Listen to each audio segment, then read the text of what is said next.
Master B, what is going on? What's up, man? How you doing? Oh, just a beautiful old Toyzday. Now, it's gonna be a funny one, man. I don't know about you. I felt like we was like missing something. It was like weird before the show, but it's been so long since we haven't had a guest in here. I think that's what was Yes. kind of throwing me off. That and Yes. the homies in the chat there, they're probably in the same boat. They're like, a Wednesday night, I don't know, the dudes don't have a guest. I could just fucking bap all night. Always an option. Always an option. For some, Uh, that's what being on here watching us is. I mean, no judgment. You do you, boo. Jazz. well, and I think you look at it a couple different ways, right? I mean, sometimes if there's someone who's not interested in the guest, sometimes they just don't watch, or they'll just like, I'll catch on the replay, then fast forward through that part or whatever. But I think when it's just you and I think we get like just that much more info in there, as far as looking at accounts and talking True. about whatever. Toys and what's going on in the scene and all that fun jazz. I mean, of course, there's Comic Con Nebraska.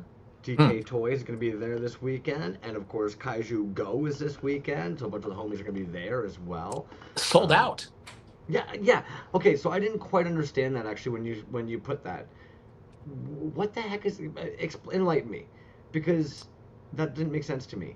So, from what I gather, it's at a venue. I don't know exactly what the venue is, but I'm sure that there's a capacity for it.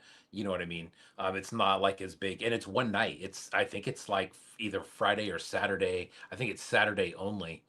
And so, I mean, you sell that many tickets, and you just have to assume that everybody's going to be. Now, I don't know the fire code in Texas, but I'm assuming it's pretty general, for everywhere. When it's, you have to assume that all the tickets that you sold, you have to assume that everybody's going to be in there at one time. You know what I mean? Because you can't And monitor that's that the in and worst out. part. Yeah, Yeah. that's honestly probably the worst part. Um, and I don't know what they did when they did the Toronto Toy Riot one here. I mean, they must have taken that into consideration, but there were no tickets. And they're like, yes, there was times where it was a little packed, but I don't think there was any time that we were actually, um, Yeah. but it's just such a bummer, I guess, to, yo, what's going on, Gum? I've actually Yo got your yo. page up as well, my dude, because Nice. I know that you've got a new video coming out as well, and I was intrigued to see that one coming out. Yeah, dude. With shows, I would be so concerned that you're gonna have your busy periods. So there might be times in the day where there's nobody there, and there are individuals who maybe would have loved to be there and can't because they don't have a ticket, and the artists are sitting there going, "Damn, it's dead in here," and then they could still be at other times later where they're just fucking slammed. So it's like, damn, I don't know Yeah. how you get around that. Throwing a show is fucking a pain, dude. Yes, I would I I can would think imagine. so, man. Definitely. I think, and like you said, and that's what we were kind of talking about with the Toronto show, right? How it was free to get in, which was great for everybody, right? Mm-hmm. But I think what that also does is it keeps the crowd a little bit heavier throughout the entire weekend, It as opposed to not having in and out privileges and then going in and then coming back. And then, if you didn't originally pay for the second day, like what's going to take you back to the second day? Because those shows are small enough and they're yeah. open long enough to where you can see everything like very Yeah. quickly if you wanted to. Yes and So no. And I'm sure like so. Bereticus was sitting there, and I missed them. It was just one of those situations where it was almost like every time you go to like want to try and stop at their table, they're talking to somebody. So like having 2 days kind of helps you actually go back to those tables you maybe missed the first day to maybe grab something or talk to anybody. But sure, I don't know, sure. man. I don't know how to do it successfully. Obviously, like there's some people that have done it successfully, but you can't just necessarily see how like Fan Expo is one of the biggest ones here. I can't look how Fan Expo does it when they've rented out the whole convention center, three whole four. I'd be like, oh, that's what I got. No, you can't just start there, So like, I don't really know where the answer is. The Toronto Toy Riot guys did a great job. I thought on how they did it. But I would be so bummed if I was a vendor and I didn't have that filtering through of new bodies, new eyes all day, and it was kind of like shit. You got the one shot. Yeah, well, see, and then that's where your promoting skills have to Yeah. come in and say, how am I going to keep, people coming back for the second day? Now, on that second day, how are you going to pull people in from the first day? Are you going to Well, have like a giveaway or a guest speaker or something else going on that's not offered on the first day that's going to bring them back? I mean, you got to get creative and stuff. You know what I mean? And that's part of that pain in the ass part, I would think, would because you can't just say I'm going to have a show and then invite a bunch of people, then just say, all right, let's do it, man. I mean, I would think you have to be very 1000% involved oh yeah, yeah, way I would have before thought. and way after the show, you know? Yeah, yeah, and like, we were just kind of talking about with like the shows and marketing for them and all that stuff. But what's so tough is when you do those second days, you're really kind of catering to anybody who has heard of the event but can't come to day one. So anybody who's like, oh, I work Saturday, I'll come Sunday, right? And it's Yeah. like, okay, well, do you really rent out a venue for that whole other day and waste all those vendors' time for a whole other day for the people who might come by and the people who are working day one? It's like, Yeah. because there's been tons of shows or events that I've missed this year where it's just kind of like somebody comes by and they're like, oh, you're going to be at, and you're like, oh, yeah, I wouldn't mind that, dude. Maybe I'll stop in tomorrow. No, it's only tonight. I mean, well, you're at the shop till 10:30. You're like, well, all right, next time. Yeah. And then the whole other thing about it too is, for the most part, even like the Toronto show and then Assembly Required as well for the cities that they were in, Mm, Philly and Asheville, those are, as far as the crowd goes, they're somewhat homegrown shows, right? So you yeah, don't have a lot of people from the outside coming in, maybe vendors a little bit, but not a lot of people that are going to be spending the entire weekend there. true. Um, so then you look at that and you say, okay, well, what does that home front look like? What does your location look like, dude? I know that for a fact in Asheville, I know a couple years there was some stuff going on in and around that Gray Eagle area that I think was a detriment to the crowd size. You know what I mean? The place was Mm. small enough to where it felt like it was really packed too, but there was a lot of construction going around. There wasn't a lot of parking. Um,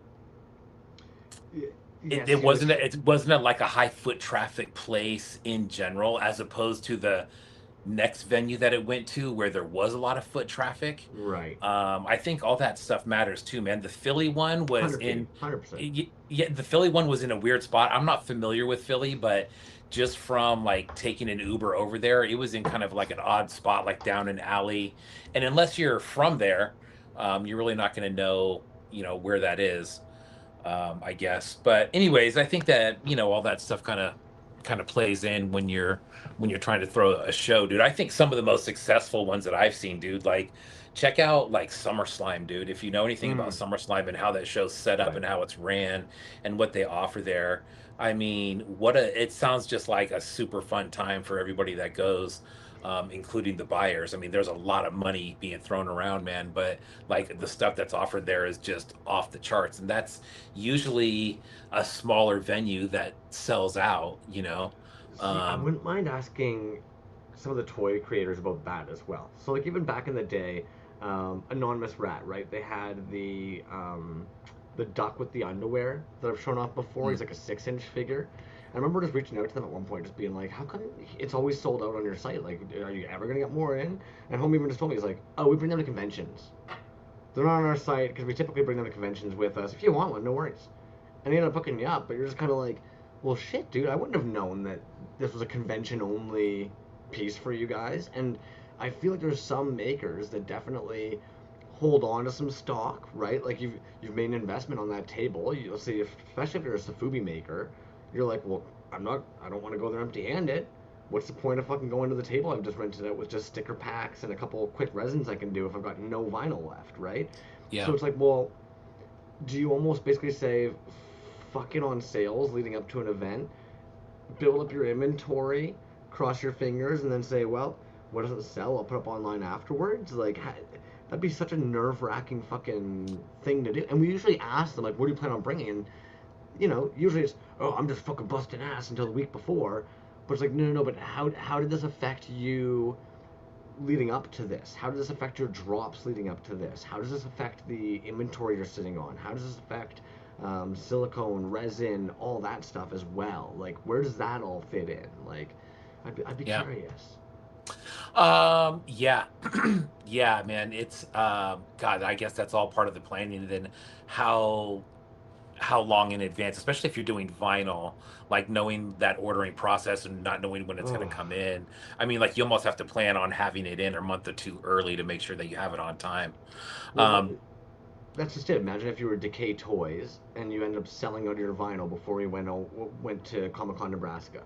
Yes, you've got your resin pieces, you've got your sticker packs, you've got some prints, but like, if you sold out of your vinyl, shit, dude, you can't yeah. order more vinyl and have that pulled and in your hands by the time you're going to that convention. It's in 2 days, 3 days. Yeah, yeah, exactly. Speaking of just crowds though, dude, you know what's very, very cool that just hit me? Pasadena Decon sold out. SummerSlam sold Yeah, out. yeah. Kaiju Go sold out. That's got to be encouraging if you're going, just talking about, wondering if there's going to be crowds there or not. Right. Um, and you like to say, "Oh yeah, man, it's picking up, it's catching on." That's probably in the eye of the beholder, right? As far as whoever you talk to, but those are three facts right there. All three of those shows are sold out. So, That's pretty I mean, sick, man. make of that what you will. But yeah, dude. And then we've talked about, I mean, a million times, dude. But You better not say the word shipping. no, no, no. Just as a vendor, like trying to get that money back. Oh, And those are like grossly different shows, dude. Like Toronto was free. Um, Assembly required, there's a fee. Designer Con, there's a bigger fee. You know what I mean? So it's like, I don't know. And I don't know how many people are really making their money back on the table. I don't know. I think making your money back, if you're coming from out of town, I think making your money back on the table is one thing. Making your money back for the entire trip is probably a completely different thing. Because I mm-hmm. think probably the travel expenses, by the time that's said and done, probably equals more than your Mm-hmm. table fee, anyways. Mm-hmm. So if you're really trying to be in the black at the end, um, Highly there's a lot of unlikely. money involved there. I mean, well, we're always so passive about it, actually, too, or like even pessimistic about it. We're always like, oh, lucky if you break even, lucky if you break even. But it's kind of like, well, would you keep doing it if it wasn't actually worth it, though? And most of them like talk about the experience is what makes it worth it. And it's just so tough, dude, because when I think of the alternative and how for a lot of these folks this is actually meant to be enjoyment, this is a passion, this is like a hobby, and yes, a hobby can bring in money, but it art shouldn't be something that all of a sudden you're like slaving over. You know what I mean? You shouldn't Yeah. be like beating yourself up mentally and emotionally because you need to finish art. That's a bad place to find yourself in, I think. Yeah, I would think so too, man. I think that rush of trying to get ready, and that's what we were just talking about, like the preparation for the vinyl, getting that in. I mean, I think Yeah. you'd want to prep, but then we hear about it all the time. People working up till the last night, people bringing in work, working during the show, which I've seen before. Just because it seems like there always needs to be more, and when is enough enough, man? I mean, Yeah. um, I don't know. I don't know. But yeah, it's I don't know. Yeah, no, I'm with you, man. The reality too is just with most of these individuals, we can sit there and we can be like, oh, well, are you really making it? But very, very, very few of them have dissected their hobby down to the point that like a business would, in the most polite way Yeah, possible. They're definitely not sitting there typically like with a month summary of their ins and outs finances, what's going in, what's coming out, what like if you buy a gallon of resin, how many of the dudes in the toy scene can actually tell you how many pulls of a figure that they're doing a run on will that get them? Some of these dudes yeah, like they're on it. They know the exact amount of resin that one figure takes, and they're like, oh yeah, so that multiplied by this, oh, I can get this many figures. It's like, damn, yeah, yeah, but it's a whole other game, man. Check this yeah. out. Actually, I saw this at the dollar store the other day, and I had to get it because I couldn't get over the crossover of janky ass bootleg like kit bash that this is. I saw this and I was just like, okay, wait a minute. Some like weird janky ass horse. The wings are just like rammed in there. Wherever this was made in some like weird Yeah, factory somewhere, like you can tell like somebody was just kind of like, let's slam wings on it. The yeah. funkiest freaking like airbrush spray, and it's a unicorn. Why? Where'd you get that? At the dollar store for $3. When I saw this, I was like, that Okay. is such a like, what a weird freaking. It just made me think Mm. of all the pieces that we see the dudes in the scene doing when they do like their kit bashes and shit. Like again, like with the wings, and you're just kind of like, dudes, that's so janky. Like you're just slammed into a horse body. You know what, dude? I actually have a couple of like these battle unicorns from Crimson Guard Immoral. And they're like very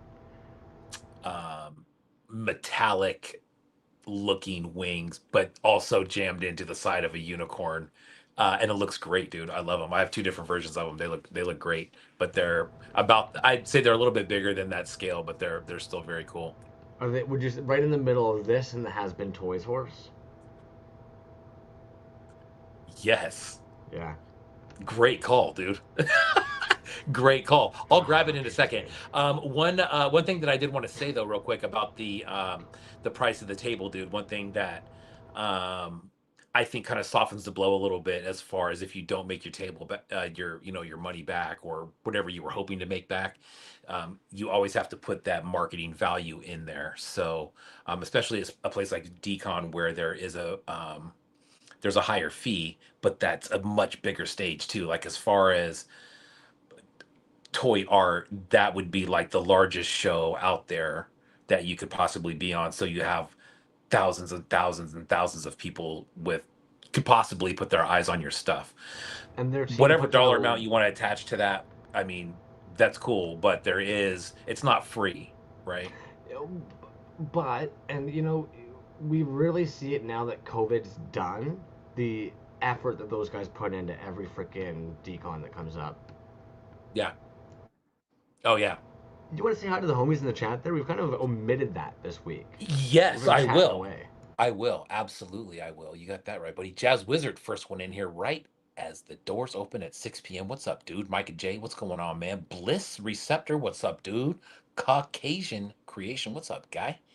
Suki, what's going on, man? Villains and Creeps, what's going on? Goblin Mob, Kevy Cold Cuts, what's going on? Victorious Glory, what up? Toys and Tits, what up? Abaddon, what's going on? There we go. Um, I am gonna grow. I'm gonna grab this piece real quick. 1 second. When you said at first you were gonna grow, I was like, is B gonna grow a mustache? I'm Or gonna is that what grow. we're in? I mean, okay. So check it out. So there's two different versions of these. Check this out.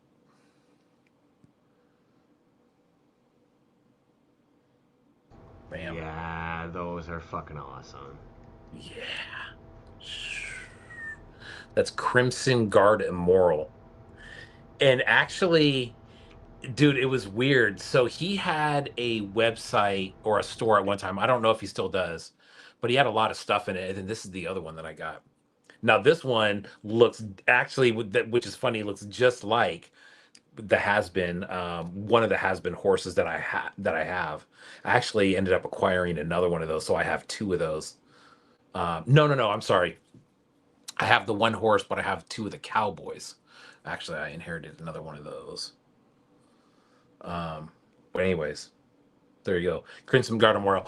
But what happened is he had some stuff, and I think I just asked him at one point if he had some other stuff that was available, and he gave me a link to his old store, which I don't think was active anymore, but you could still get into it. And dude, the stuff that he had in there, I was like, and for the prices that he had, I was like, man, it blows me away that that stuff sat in there for so long. He was like, I'm just gonna close the store down because no one's Well, buying it. I'm like, damn, dude. sometimes, they get tired of kicking a dead horse. We haven't seen it. That's the worst part sometimes, man, is that there's Yeah. so much content out there. They posted it like 3 or 4 months ago. It's just not the time that you have at the moment to be able to go click on their store link to see what they have, and then Yeah. out of the brain.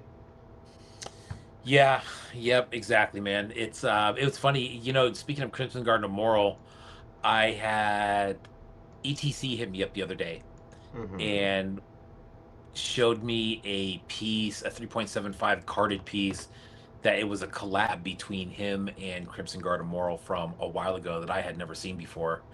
Um, I don't know what year that was from. I don't know if he told me or if I even asked, but it was interesting, man. It was a carded Star Wars mashup. It was cool. It Yeah, just see, wasn't loose. I'm like on his page right now, and I'm like, okay, yeah, yeah, yeah. I remember the like lion-headed Micronaut-esque figures, but Oh, this was otherwise, like this was like a Chewbacca looking figure. Um, it was like a mashed up Chewbacca. But yeah, I don't know what year it was from, dude. I don't have any room for carded stuff anymore, man. I am so like beyond. I got like 2 boxes of carded stuff that I can't put anywhere. fair. Um, I gotta figure out a way to solve that, man. Carded stuff is hard to display, dude. You know? Yeah, yes. I'm a like I have very few stuff kept carded. I'm just a monster that way. Uh, yeah. I don't know, man. Like I've definitely been that person that I know some of the toy dudes would probably be like fucking, because it's almost like destroying their art. So like that's why I don't say anything typically, post anything about when I do it. But yeah, I'm exact knifing off your fucking blisters. You like that?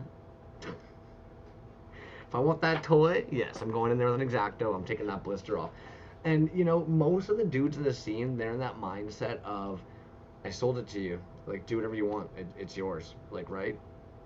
But it is tough because it's such an odd market. There's one fucking person, and I'm not gonna name drop them, but part of what got me so pissed with them was them being like, I can't wait till I get my Dove clamshells, so you fucking nerds stop touching my art. And I remember just being like, damn, like, okay, right? And you don't. It's so easy to forget in this scene where everything is very community and the collectors are kind of like part of the club type deal. You kind of forget sometimes that for some of these dudes, no, no, no, like it's a compositional piece that backer, and especially if they made the fucking um, blister for it, for you to exacto knife that off and now remove it from the quote unquote composition, like you kind of just souped their painting. Yeah. And the ones that are sealed in there, man, I don't know if I've ever removed one unless I had to repair it. Right, If I had to repair something, sometimes I've had to open it up, man, and I'd rather open it up and repair it than not be able to display it and have it there right. broken, because if it's broken, it obviously I firmly believe that it didn't leave the artist's hand broken. When it Yeah, got to probably in me, transit. it may have been broken, dude, and I don't want that to be a representation of that artist Yeah, when someone's going through my room, looking through, looking through all my shit. I So, get that. um, but and a lot of collabs, dude. A lot of collabs are Mm. done, Mm-hmm. with the figure and card art backer. So you want to keep those um, together. I will definitely say the ones that I don't have displayed are ones that don't really fall in either of those categories. You know? I will openly admit the collector in me is different than the art critique in me. Because Yeah. even the moment you mentioned collabs, I'm like, damn, yeah, because there's times that 110% there's people that what they love is like hence the meat maybe did the backer for it, and Titty did the figure for it, and or even Mm. oh my goodness, why does it escape me now, but the collab DNS did with O'Keefe, right? Like I With know Phantom Lake, bro. That. Phantom Lake, yeah. Oh God, it's right So there, dude. It's so I cool, man. I Bone totally Reaver. get that like it, but yeah, what's trippy is if I was in a museum just looking at that, talking to a homie, being like, "Oh fuck yeah!" Right? I would include the package in my conversation about the piece and the whole, blah, blah. And then when I get home, hey, what's up? Like that's probably gonna happen like within 2 seconds of getting in. I mean, yeah. You know what's crazy, dude? Is so I used to take all the like all the 3.75s that I could, even if it came bagged up. I would Right. try to take it out so I could put it in one of these cases like this. But Yep. Deep Pruitt, once I started getting his stuff, Oh, they're so good. um, I don't think I've opened one of them. It was that skeleton that he first came out with. That one I opened, but the other ones I haven't opened yet. Um, there's something about that. Dude, there's something about that package that is it's such a nice setup, dude. It's such a nice clean setup. And it makes them easy to display side by side. Like they don't take up a lot of room. I But can you just, keep your Mexican He-Man bootleg in the package as well, do you not? Where it has like the like Macho Libre and has him and Skeletor with the armature tree. You usually yours is bag. still in the package for that too, right? Correct. Yeah. You have control, my dude. I cannot. I have zero self-control with that Yeah, kind of I shit. think I think that one because the look of it, I think the packaging for me personally adds a lot to the piece. You know what I mean? Yeah. Because because it's in Spanish and it just looks so bootleggy and it's like to me it's the whole thing. Even the plastic is just that weird I feeling. fucking You're love like, it. what is this? It's cut Yeah. with crayon. Yeah. Yeah. Yeah. It's half wax cut. Yeah. To be Yeah, cute. man. And you know what? I think the longer that I have that piece, I think the more paint keeps flaking off on the Oh, with inside. 100p. Yeah. 100%. Yeah, especially Yeah, but Skeletor's face. oh yeah. Yeah, it doesn't Yeah. stand a chance. But they're so cool, man. Hurt opened his up and made a bootleg of the bootleg of the bootleg. Yes. You know what I mean? And that's it's Yeah, sick, dude. He did some dope ones. I would have to agree, dude. If anything, that one he made for you, casting it in almost like that, because it's like a bluey white marble too, right? There's one, yeah, and then I have like a Ah, pink and blue one too. of course Yeah, you do. Yeah, yeah, that's a beautiful fucking piece, man. yeah. I love Super toys. cool. Yeah, I know, right? I think that's one of my favorite Skeletor heads as well, man. There's so many different ones out there, but that It's a one's bizarre that's a one. good. Yeah, yeah, it's a I good do one. wonder with some of those ones, because that guy's smaller than the 5.5, but some of those bootlegs, like, were they shrinking heads too? Like, we obviously know that you can shrink, you can grow. Like, were they doing that already? I don't know, man. Like even that one, dude. It's like technically, I guess, a 5.5 scale, but Yeah, it's a very like skinny 5.5, if that makes sense. It's not it like does super make sense. skinny. It's not. It's definitely not like He-Man size. No. It's like someone shrunk it like just a little bit. You know what I mean? Well, see, this is where like the chemistry and stuff comes into it. Because I'm sure there's somebody that would just be like, oh yeah, they make it with this. It's hot, and these regions of the world, less moisture in the mold, shrinking in the Yeah. mold happens. Cast it up. One of the cool. Remember when fucking vomiting droids had that weird bloated Ewok, and he had no explanation for it. And Oh then he ended yeah, up I do remember molding that. and casting those up because they looked almost like if you were to like grow a gummy bear. Yeah. Yeah. Yeah. Yeah. Jigglers will often shrink, so if you can find like a jiggler that also is made like in a plastic, usually the jigglers will be a little bit smaller than the plastic ones, but it's just because Hmm. the rubber over time fucking dead. I'm very intrigued by bootlegs in general some of the time, man. Like especially when you look into ones like the Star Wars ones, it does kind of make sense. You think about the Cold War, you think about access to figurines. Obviously, people can still go on trips and come back with things, but like, who the fuck? You know what I mean? Who the fuck? That's usually where I also come to it too. When you find those freaking packages, blank cardboard on the back, no label anywhere, right? The dudes who knew they were doing it real dirty. There's no manufacturing stamp. There's no. It'll literally just be like a combination of all these different things. Saw one for Space Jam the other day, Space Planet, and it had like fucking four of them, and you're like, where do they find these? Who is? It's not. It's not fucking Epoxy Crusader sitting there. You know what I Yeah. mean? So sometimes you're just like, who's making these like steel molds and pumping out factory grade jank?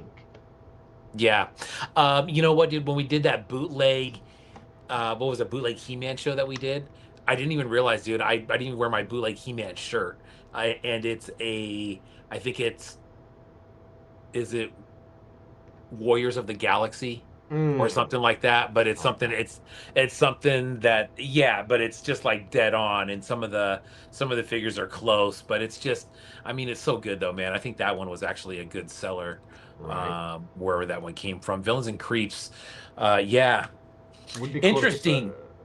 And we've talked about this before. Would be cool to keep the card backs in binders and plastic protectors to flip through and just remove the figures to display. Just a thought, really keep boxes because I have zero room. So a couple of years ago, what I ended up doing was grabbing. You can get like the portfolio sheets. You can get different sized photo collage sheets, all in like the 8.5 by 11 sizing to fit in a binder. There's 8.5 and 11, but you can get ones that'll basically almost be like playing cards. You can get ones that'll have like two 3x4s and a 5.5 by whatever. So like you can get all these different sheets, and then it does work for things like the headers, the backers, the stickers, the because sometimes Yeah. even it's just like something this big, right? Like the Yeah. Burial Boba headers. They're really only that big when you think about it. Like so something like that. You unfold it in half, goes perfectly into one of those little card slits. Yeah, I Um, like the sticker idea too, man. I think that would be a good way to do the stickers. I don't can't right. think of, unless you start sticking them everywhere. I can't really think of a better way to do that. Well, and Uh, okay, but with the stickers, you don't think that you're gonna regret it until like I've got one on my lappy that I used to do all the toy stuff on. It's one of the Kerfloss ones. I'm not gonna hit Kerfloss up and be like, "Yo, man, I'm missing a Kerfloss sticker." You mind just sending, you know what I mean? But then you realize you're like, "Oh shit, it's on that." You're like missing ones from things you've grabbed because you've used them, or even some of these yeah. dudes update their stickers over time. It's that weird completionist in you that like I remember Yeah. one time asking Titty, I was like, "Yo, do I have all the colors?" Because his Titty Bean logo, he'd done it in like the purple, the greens, the blue, the yellow, and you're like just making sure I've got you got you know, am I missing any colors? The One Trick Pony logo one, you're Oh, like, am I missing any? he's got a You lot. know He's got a that lot. that's I what I think I mean. got I have something to send you, and I think I have an extra Kerfloss sticker. I know I do. I'll throw one in there for you there, buddy. All you got to do is ask. That's what I'm saying, dude. I have so many that it would be dumb to like just keep them in a box. I do like the idea of putting them in a binder. The only problem is, for me, would be to make that separation of what cards I thought or what pieces I thought would still work off the card. You know what I mean? Because I think there's a lot of carded pieces that I get personally for, because I like the way the backer works with the piece. And it's if it was separated, it would still be okay. It might take some explaining. You might look at it and be like, "What the fuck is that?" One of them that I'm looking at right now is King Evil Face, right from Tim Barron, and I believe ETC was involved in that. Maybe Free Karate Chops was involved in that as well. But anyways, if you just had that figure, you'd be like, "Oh, that's a cool figure. What's that?" But then the backer, it looks like a fucking He-Man backer almost, right? Like you have this original artwork, King Evil Face. It's like brings the whole story together. So stuff like that would be hard to separate because it would be, I think it would really detract from the piece. But I mean, there's other ones where you could separate them from the card and definitely, make a great display out of just cards. That would be, um, I was just thinking, dude, making of a collage of like backers or something like that, which would be really cool. But then you would have to like do it on a whole wall, dude. Like, where do you get another wall from? Um, that's the tough part. But Well, yeah, it's tough because you know that they've put effort into it. And actually, that being said, yeah, I'm not even going to show this one right now because it's right here in front of me. But and I know that they were stoked on this. They hit us up today. They're like brand new packaging for this character, right? So it's funny because it completes the figure for some people. So like for him, he's like, "Yo, dudes, he's ready to go. He's lock and loaded now, so is that just bagged up with a header card? bagged up with a header card." But like Yeah, yeah, man. for a lot of these dudes, it's kind of like it completes the piece. I don't So know you what kind it of is about that setup, dude. Especially on the smaller scale pieces, and this is what it's doing the same thing for me that the D Pruitt pieces are doing. You know what I mean? Like now, if I got that piece, I'd be like, oh, well, I'm not taking that out of the bag.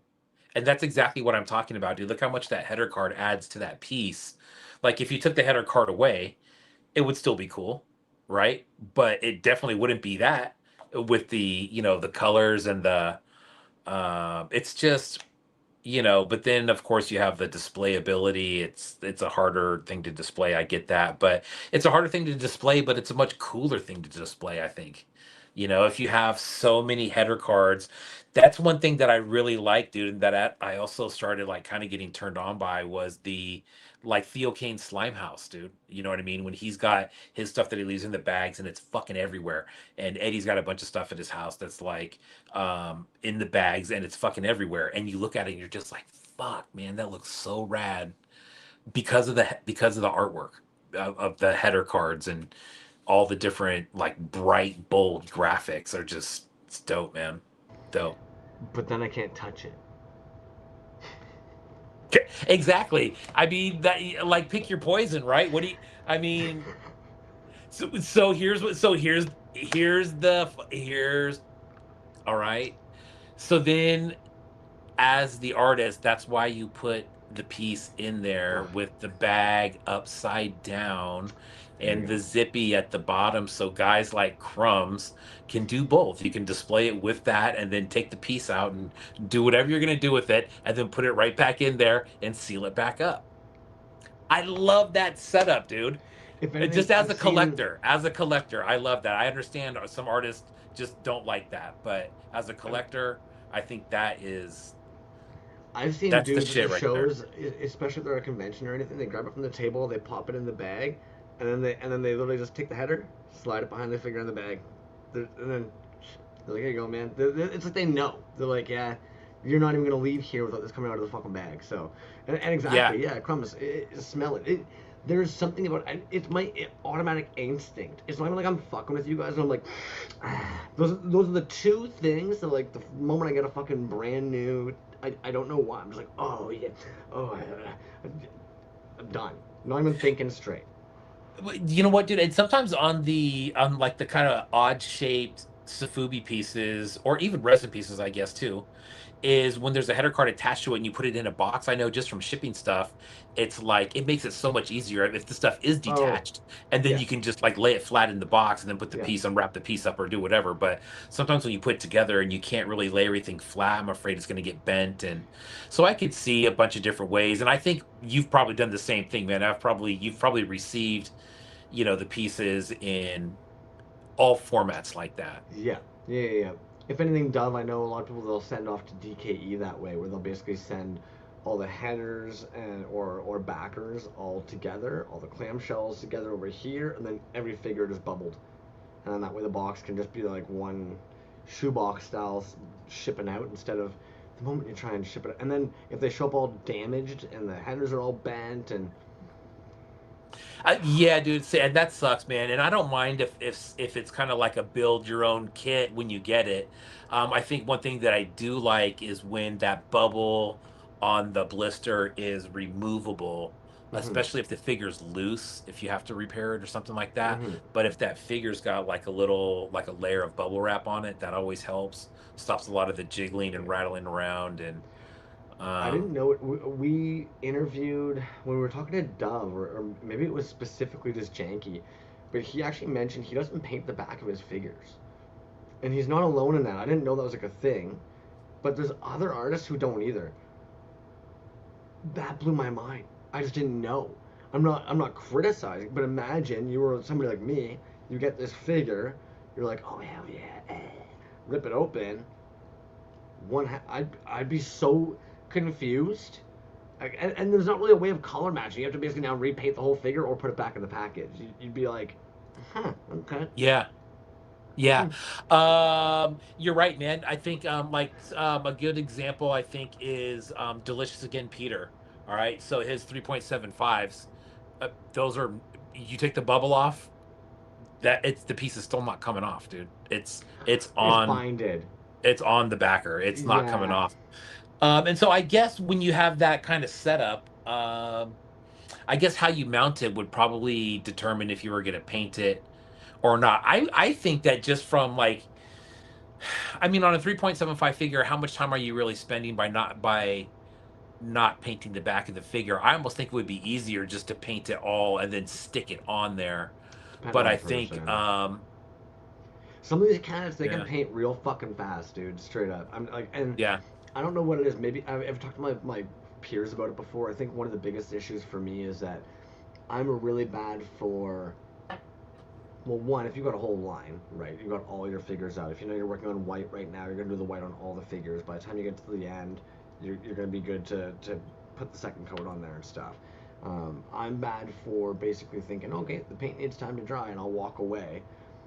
Wash off all my brushes, walk away. Hour later, maybe 2 hours later, go put the second coat. So like I'm dumb that way. I know my toys take fucking forever to paint because I I'm not on the ball. I'm not like an assembly yep, line, and that's fine.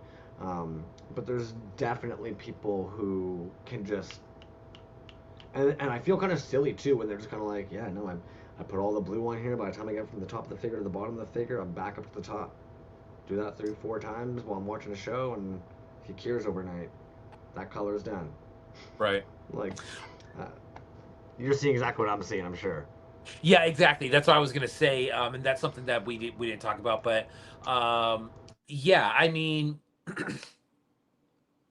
And actually, that brings up a good point because we don't see it very often. But imagine, so when you see stuff that's a magnet toy, that's how I usually refer to those things. Whenever, like, let's say you're at the dollar store, you look at the ice trays made out of silicone, and you're like, ah, yeah, those are for magnets, right? They don't really have a function beyond that. But you take a fucking starfish magnet, put it on a backer, and call it the brown starfish with a big butt on the backer. Bam, slap that in a backer. Piece is ready. yeah, Like, I think you've been hanging on to that one for a while. no, I guess for some reason I'm just got that on the brain. I don't know.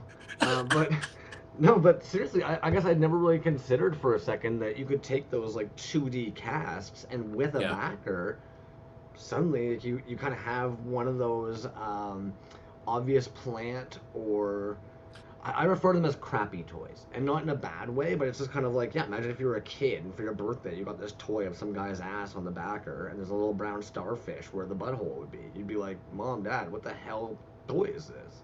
yeah, It's a right. And that's crappy one where toy. you'd want to leave the two together, one Hundred percent. to kind of deliver that whole thing when people see it. But yeah, as far as not sculpting the back of it, man, I mean, That's odd. I don't, I don't That's know. odd. I mean, y- yeah, I guess God, dude, I don't know. I've never sculpted anything like that, so I don't know how much of a shortcut it would be. I don't even know if it's a shortcut, honestly.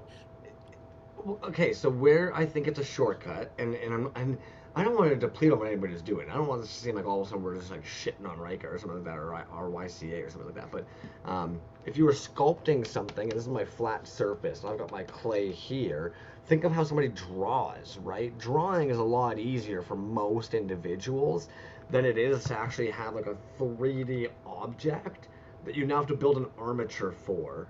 And then on top of that, like have your armature balanced on like a stand basically to make sure that like everything's still like proportioned and working, and then building up your clay or your wax on that like Yeah, fucking Cronin builder style. It's yeah, it's a very different game, and no disrespect to either.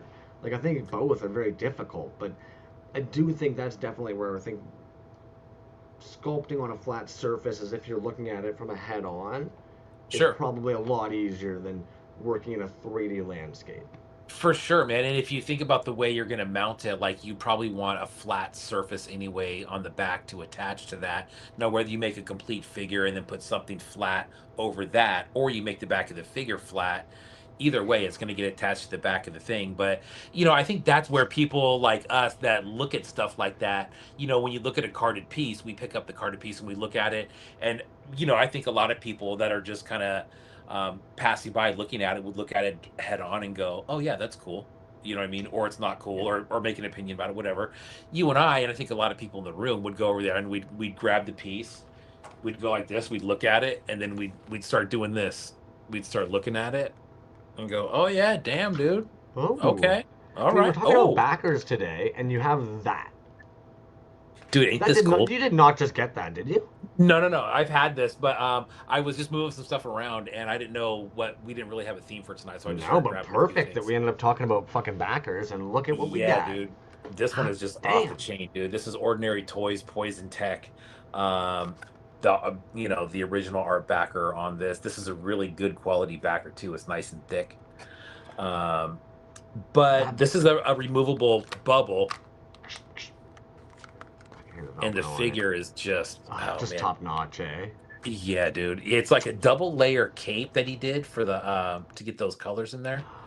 It's like Oh, lined with that's red. neat. Yeah. Yeah. Yeah, very cool.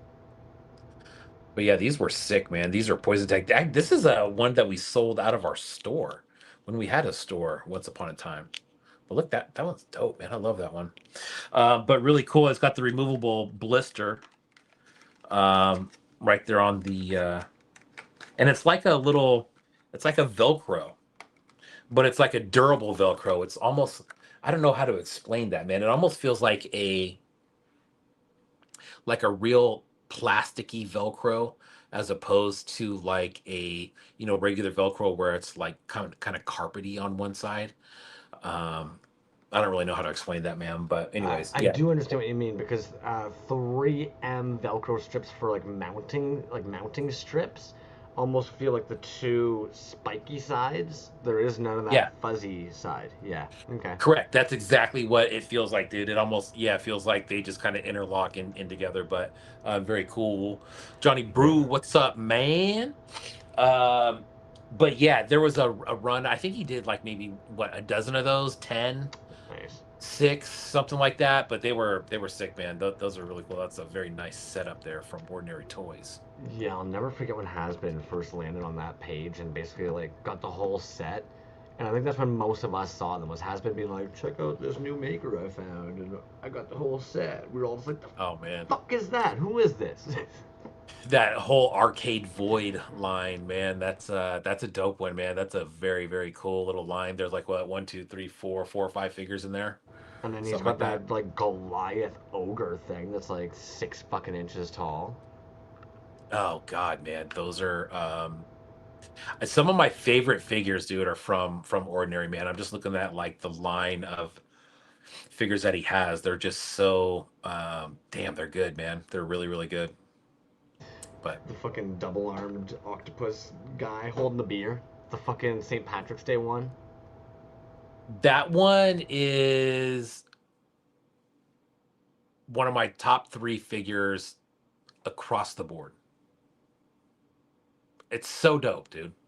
You're right. The St. Patrick's Day version is very cool. But the first one that I got is just fucking bonkers. Um, very cool. Very cool stuff, man. Straight out of New Jersey. But yeah. Yeah, see, as we're even talking about this person, yes, B has that piece, but I mean, we might as well be knocking out a couple of tabs. We're just sitting here talking, just two dudes. Just two dudes. Woo. But if you're not familiar with Ordinary Toys, these are kind of what we're talking. Oh, fuck, Oh I forgot god, all about those guys, dude. bro. Me too, man. I mean, not really, because that one in the Oh, pink is mine. yeah. Well, see, Yeah. and then this is that, like, Hmm. bizarrier. It's like, get outie. That thing is so big. Great one. Yep. Oh, man, oh, man. There they go right there. Yeah, dude. But just constantly, man. Hit Ooh. after hit after hit. Yeah.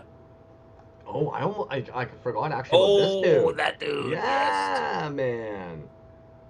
it's another really good one, dude. Like he doesn't. Ooh, He's kind of slowed down on his making, but there you go. Go, everything go he up real makes quick. is a hit. Right there, the white and the gold on the right hand side. The white and the gold on the right hand side. There Right you there. go. That's yours. No, but god damn, that's the figure that I was telling you about. That's like that's Yeah, the one of my Celestrin. favorites. There's some. Oh my god, dude. Yeah, that dude with the beer one was fun. That cowboy is a Drock toy, I believe, right? I believe it. He does share his acquisitions in and amongst his makings. Yeah, I think that's Drock. Bondrock, you got some Yeah, Zymot, you got some Toyzday. nice. But yeah, fun, man. Hell yeah. He's like even fuck off, dude. That's an old one. I just love the swappable shoes. Yeah. Like fuck right off.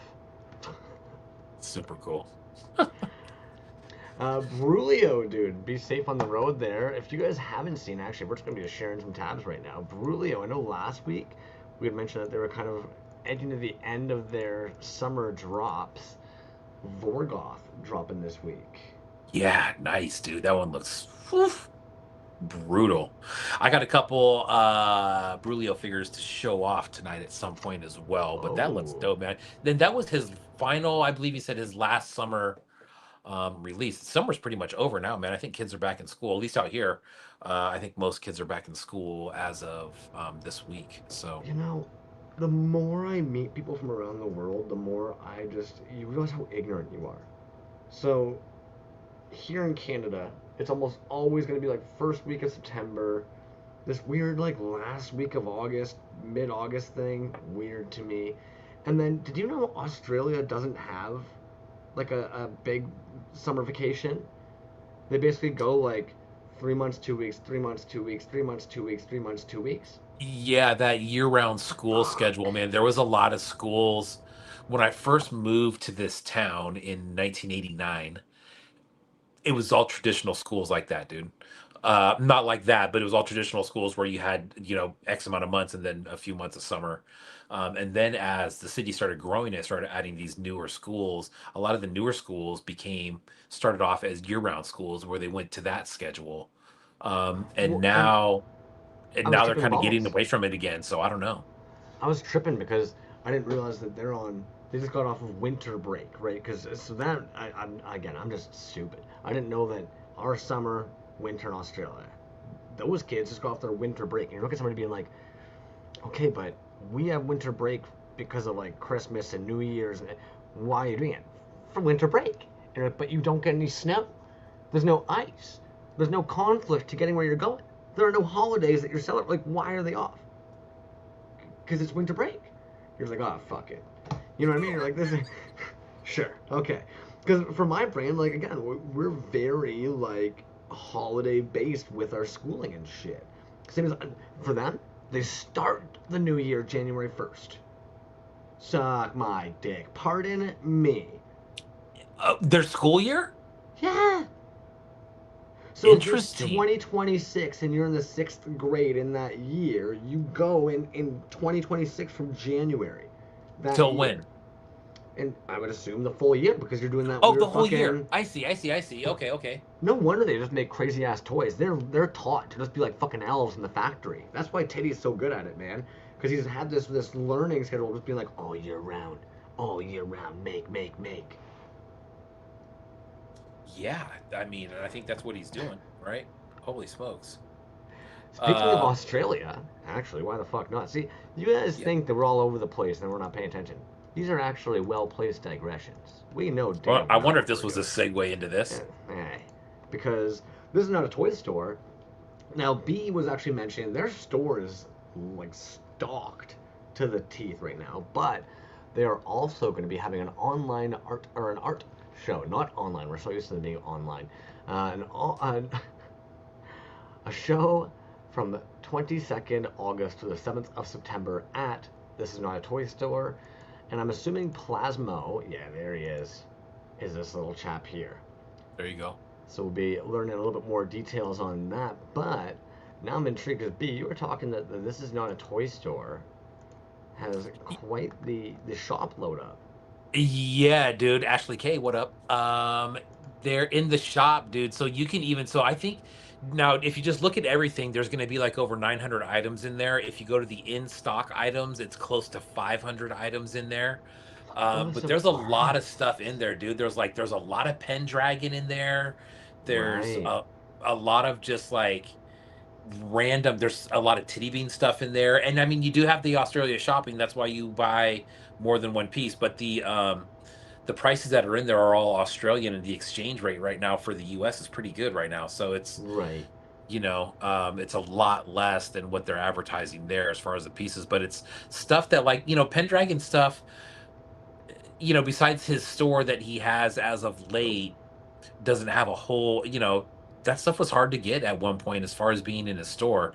Yeah, some of that stuff, those nebulas, those Vex nebulas, I think that vinyl piece, some of those custom painted ones were super sick, dude. Um, Yeah, I mean they would have a bunch of the Pendragon stuff because they had just done the drop. Damn. yeah.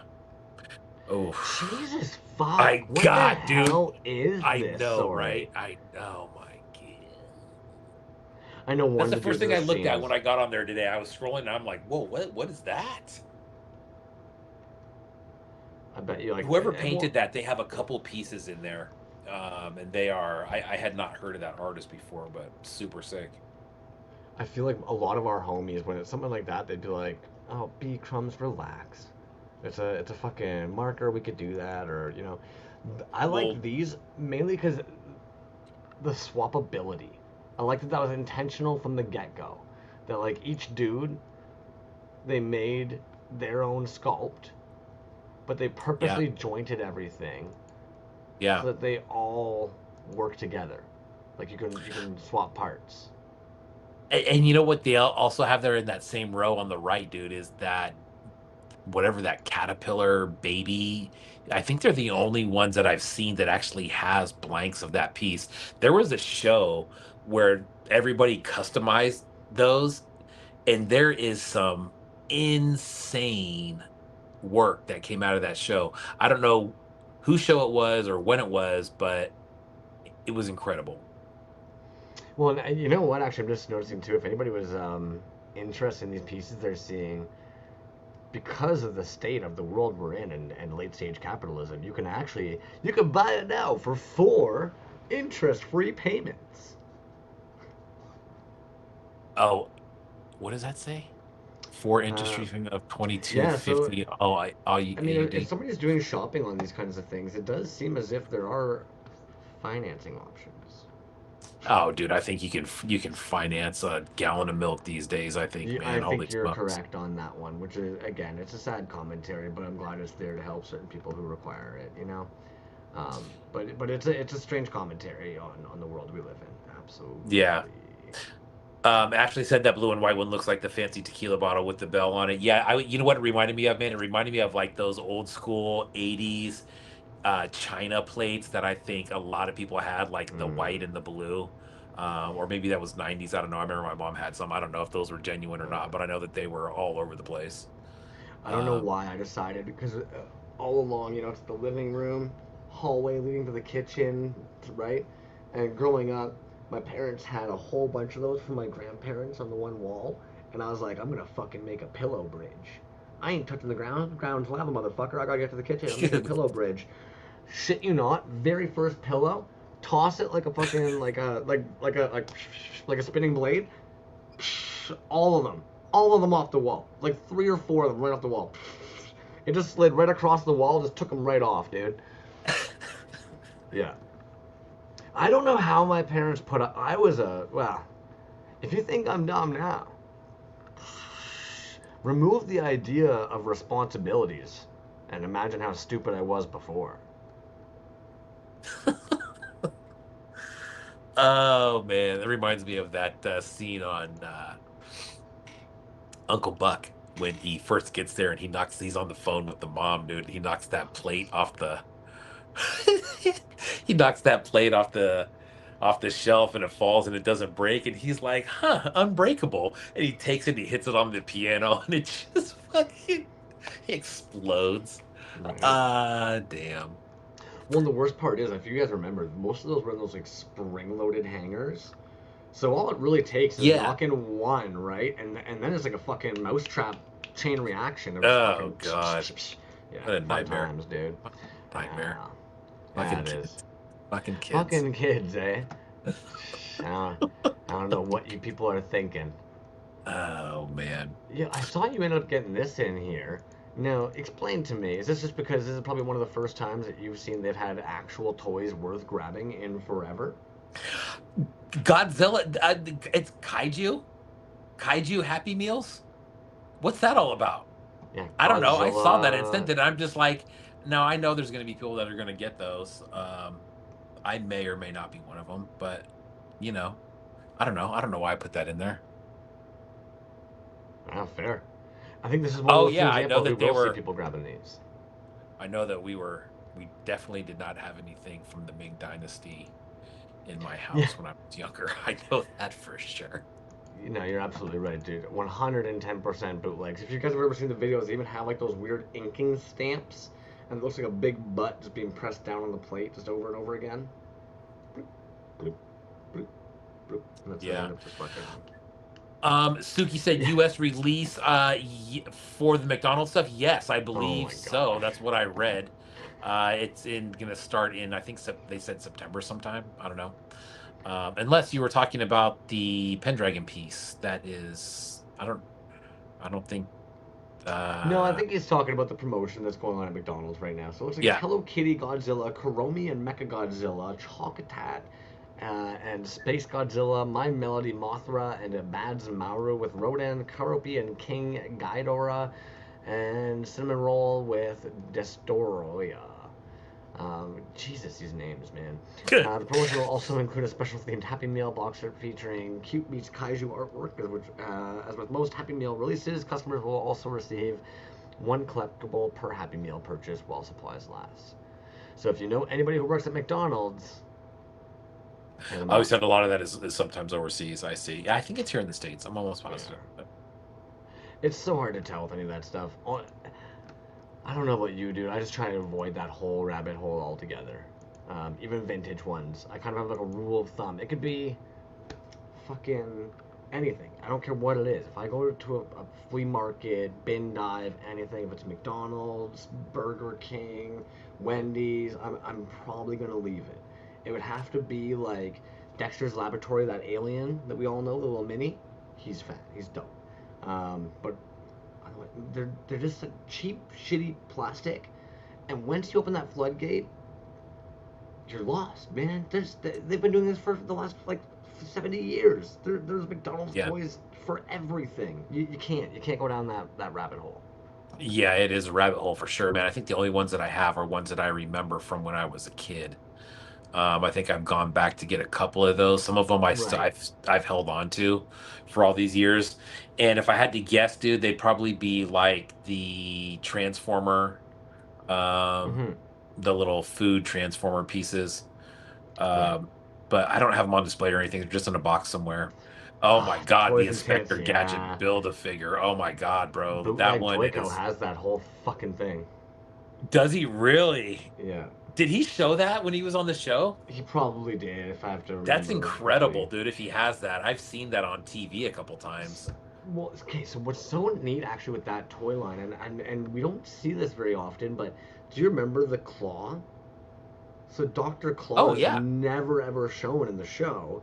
So when right. they released an action figure for him, they basically put a little black bag over his face and over top of the packaging on the blister put a sticker being like face reveal of Dr. Claw. And then you get this toy. They could have done so many cool things with it. No, dumbest Dr. Claw face ever. Like you had Shredder at this time, you had Skeletor at this time. Like you could have done somebody fucking sick for Dr. Claw. Yeah, But yeah, oddly enough, we get to see Dr. Claw not in the show ever, only through the toy release that Kenner did. that's weird. I mean, Dude, it's not weird, but it's just. Yeah, you're right, dude. I think they missed out. They could have done something super cool with that. the Toys That Made Us kind of explains how Star Wars really changed the game. It was no longer this idea of basically somebody seeing a successful toy line and then maybe a show would be made off of it. It became that the toy lines needed a show. So even like when Kenner came up with the idea of making the Care Bears, they didn't have the show Care Bears yet in hand. They just knew they wanted to make Care Bears, and so suddenly you've got a whole writing team pushing this whole story for it all and stuff, and you're like, damn, yeah, like they really changed the landscape for toys. Suddenly, people and people that were going to buy into it, to like investors, they're like, well, how do kids know this? The kids know Star Wars.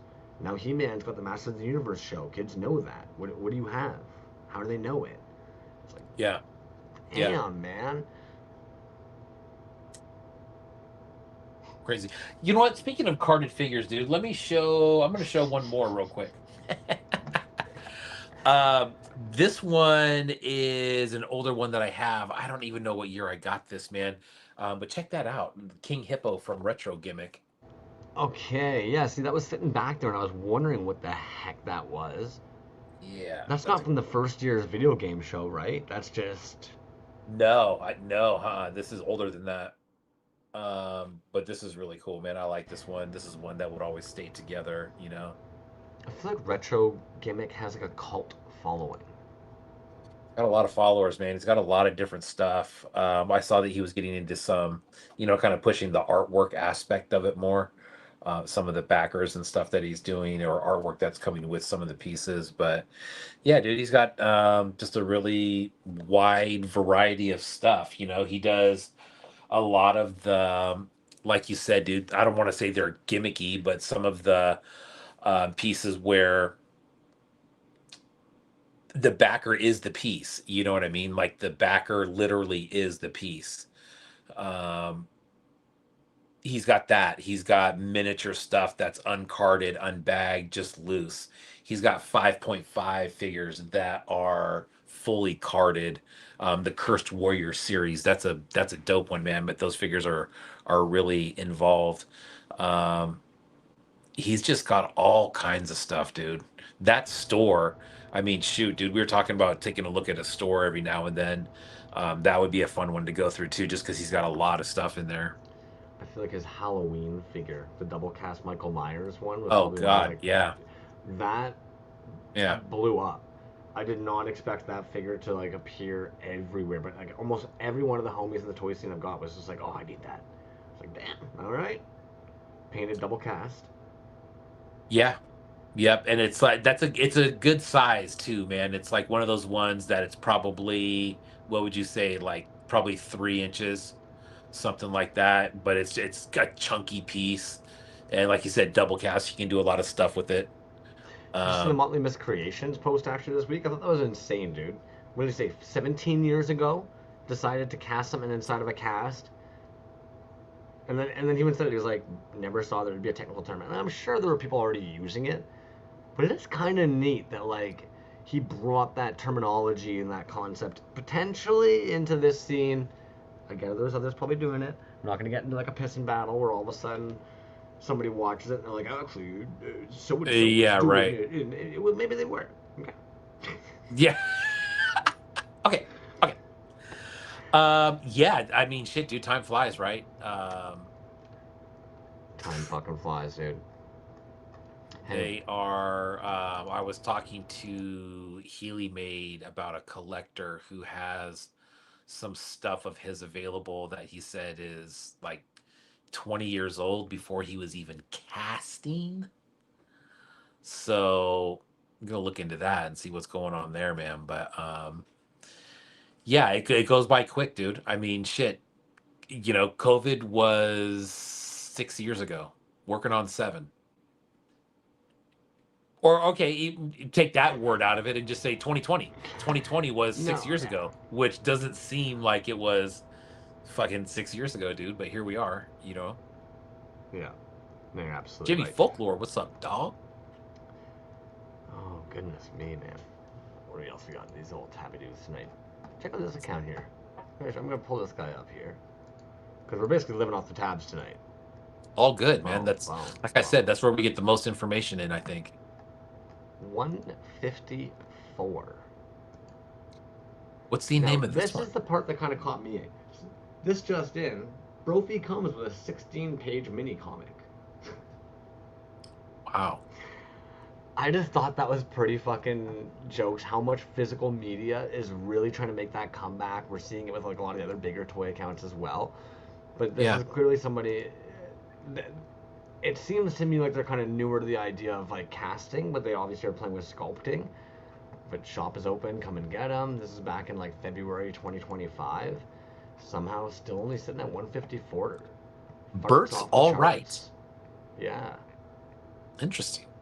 So if anybody's looking to maybe add some new accounts they want to keep on their radar, Bert's all right is one. What is that? What's that? What is that? Like, is that resin or what is that? This is all resin. Yeah, if I had Okay. to guess, this looks almost just like a white opaque resin that's been dyed. But these guys, the little fucking neck charms are actually pretty fucking Yeah, fun those as are well. cool. Interesting. Yeah. Oh, Bert's all goodness me, right. man. I like these guys here. Boom, boom. Grumpy Goblins. This is a place to go for your bonus wizard frog. I literally was looking at these so much because I could not tell if they were like they were just blowing me away. Like I couldn't tell if they were casted, if they were 3D printed, if they were Yeah. because they're so smooth. Yeah. What are they? What'd you find out? I'm assuming they're just fucking casted and painted. Okay. Yeah, that cup head on that last one was cool. I agree. Grumpy Goblin Goods. Okay. That's a damn good frog, dude. That's what I'm saying, man. Like he just sits there on your shelf. It's nothing too crazy. He's just chilling. Dude, that one with the wizard hat though, those are cool. Yeah, I just like some those. stoned frog with a little wizard hat. Also going, Grumpy okay, yo. Now this account's a little large for what we normally follow, Whoa, dude. but he's got a whole bunch of new molds in the works. Also preparing to step away from the Etsy and selling on another platform. More on that in the future post. But like, okay, Oh. so we talk about it sometimes. Where is that line then between like toys, toy art, sculptures? Yeah, exactly. I mean, it's especially some of this stuff, right? Like it looks like it hangs on your wall. But then like you And look so at you're something like obviously not this, right. like But even he's that, a dude, you're not. I mean, you're not doing anything else besides looking at that piece. You know what I mean? You're not letting people pick that up and, "Whoa, what is this?" You know what I mean? So it's like, you're right, dude. Where do you draw the line? And I think for every person, it's probably a little bit different. You know? I do wonder sometimes how these individuals, like, we know tons of dudes that do just as marvelous paint jobs and sculptural work, 92.9, and then we'll go over to like Tomsky figures, and you're like, why the fuck isn't Tom's Sycamore, right? You're like, there's so many other dudes in the scene that you're like, tell me why, like, what are they doing that they're not at the 94,000 followers? I don't get Yeah, it sometimes. and Sycamore too, dude. His artwork, just regular artwork as well. Like I don't know if it's canvas or exactly what he's doing that other art on, but that shit's amazing too, man. It's mind-boggling. His Yeah, visual art, his 2D art is mind-boggling. It both of his stuff, his sculptural work and his fucking paintings, your eye is stuck looking, going, "Is this real?" That's the best way I can put it. Like, it fucks with the way your brain wants to. Like, yeah, I love the way the ears are coming out of the border. It's just superb. And then like the way that their work is, you're often looking at it being like, what is going on here? Like how is that painted? Mm. Ah, oh, just go I fuck know, dude. yourself. What the shit, man? Like this is the kind of stuff I feel like when you're growing up, you get a book from the library and it's a book of like illusions or it's like these famous artists that you're flipping through that looking at their work like fucking Dali and shit and you're like oh and here's Sycamore just being like hey guys on Instagram check out this piece I've made. You're like fuck the world, fuck what we have come to, like Dude, fuck. that 2D art to the left of that, dude. Holy smokes. Mm-hmm. Come on now. Dude, that's ridiculous. Talk about a mind fuck. That's fucking wild, man. No, Holy it's shit. gorgeous. Just and then like it's so surreal that you almost have to see it on canvas to kind of for your brain to understand. But this isn't digitally done. This is like probably oil, if I had to guess. Oil or fucking yeah, oil paintings. It's like fuck. That's nuts, dude. And his style translates over. Like I think that's what's so neat too is like you see the way they work with lines and shapes and forms, and it transfers over into their like both mediums. You're just like, God damn you, dude. Ah, Mm. fucking sick of Mel, man. Dope artist. Yes, yeah, absolutely a dope artist. Hey, we were talking about Damn Joe last week, Yeah, yeah. and what Check was those crazy out. to me is that we were literally just talking about the fucking Bone Ghost 3.5. Now this isn't the same as the old one though. Have you gotten one of these versions? How do you feel about this like change in the limbs? What I think is interesting about the Bone Ghost figure is that it keeps evolving, dude. When it first came out, it was no arms, no legs, just the ghost. And then we got the 3.7, and it was a smaller figure. And then we got the 3.75 size in that same thing. And then we got one, and then we added the arms, and then he added the hands, and then and now this one's got the legs. So it just keeps evolving. You know what I mean? Um, which is interesting, dude. I mean, I love that figure. The Bone Ghost figure, just in general, is dude. I think that's a winner, dude. I have it. I have one in every flavor that I said, including the vinyl. You know what I See mean? what's The funny is vinyls are dope too. I was just about to say if I was thinking I would have actually pulled up a picture of each one of them side by side, but you can visually see that in your home when you look over. Yeah, yeah, yeah, Ah. for sure, man. And there's different, and then there's different scales within there too, Yeah, like the one which are pound cool. bone ghosts versus like the little minis, and Yeah, are they 1 pound or 5 pound? they do have a 5 pound. I was just gonna say, dude. I believe there is a 5 pound. Jeez, man. I know. Can you imagine? Phew. And Oh, the dude, that's yours, dead, right? no, no, no, dead center. But the one, okay, no, when he does those, he does like they're all one offs, and he does a few at a time. But dude, just like those are just mesmerizing, dude. See, and this is why when every now and then you're at like a thrifter and you see one of those little glass that you tell yourself, no, no, no, no, no, no, no, no. There's like those paperweights from like the 60s.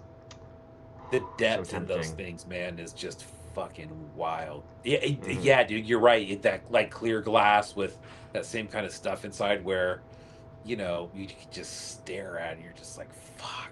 They're all so good. Every single one of those that I've seen is dope. Mm.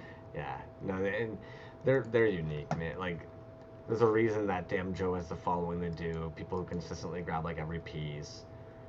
Yeah, they've got it Dope. on their lock. Barbarian Rage. Yeah, dude. So I was talking to Scott just a little bit before this. We didn't really talk very much, but dude, new figure, and I like what he said in there, dude. It's pure barbarian rage, because I feel the same way, dude. When I look at that figure, I think that it's such a cool name, right? Barbarian rage, but then obviously you want that reflected in your toys too, man. And that one is just, if that dude's name was Barbarian Rage, I'd be like, that's a dope name for that figure, dude. You Well, and know? another prime example where you look at their paint work, their comic book work, and you compare it to like the sculptural work, and it translates right over. And then the fact that there's the cold cast pauldron and great cleaver, handmade armor with Yeah. sold holes on the back, it's like all of that is him as well. You know what I mean? Like that's very in on brand with what they've been doing. So it's sick that they get to incorporate that into this vinyl work as well. And it's a beast, dude. Ten Fucking 10 inches. inches tall. And I love the way that it just sits as a figure. You know what I mean? Like, it's not so much the stance, dude. I think it's more of the proportions of how that looks, dude. It looks very cool. 10 inches like that, to make that 10 inches still look a little bit compact, as far as the body goes, and you have the bigger head, which I think is great, dude. The expressions on the face are sick. But I mean, that whole thing is hand sculpted by Scott, dude. I mean, like, what the fuck, right? And then you talk about the other mediums that he threw there on top of that. I don't know if that is available at Kaiju Go, because I know he's at Kaiju Go this weekend, which like you said, is sold out. That's gonna be very cool. But if it's not there, look for that one, man. That's a fucking banger, dude. Well, I mean, yeah, I would hope. I would hope, like when we were talking earlier about you ordering vinyl and stuff like that. I would hope maybe that's what they've been picking away at this last little bit is to have some of these ready for Kaiju Go. But I mean, Yeah. how do you do that much, man? Like with this seems almost like a prototype that you'd have on your table, but I feel like Barbarian Rage is such a fucking like pro at this point. They've got it so dialed in. If they had a wave of like 3 or 4 of these, I wouldn't be surprised either.